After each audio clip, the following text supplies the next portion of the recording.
il va falloir que tu donnes un nom à ton plan. C'est ce qu'a fait par exemple Darty avec son plan d'adhésion qu'ils ont appelé le contrat de confiance.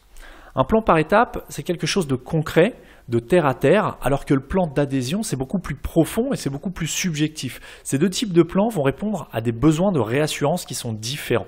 Et on sait très bien que la réassurance en e-commerce, quand on fait de la vente en ligne, c'est vraiment indispensable pour transformer, pour avoir un bon taux de conversion, il faut avoir de bons éléments de réassurance. Un plan par étape pourrait par exemple s'appeler, si tu devais nommer ton plan par étape, et c'est ce que je t'invite vraiment à faire à travers cet épisode, tu pourrais avoir un plan qui s'appelle par exemple « Plan pour retrouver un équilibre alimentaire » si tu vends des compléments alimentaires par exemple.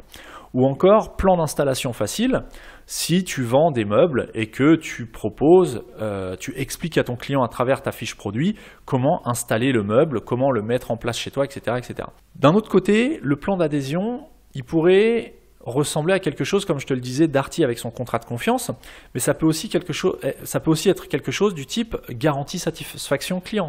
Ça peut être un nom de plan par adhésion qui est relativement courant chez les e-commerçants. Tu peux aussi appeler un plan d'adhésion qualité garantie pour garantir à ton client que voilà, ce qu'il va acheter, c'est de qualité pour telle et telle raison. Le fait de donner un nom à ton plan, ça va te permettre de clarifier les objectifs que tu proposes à ton client à travers ton plan que tu lui proposes justement.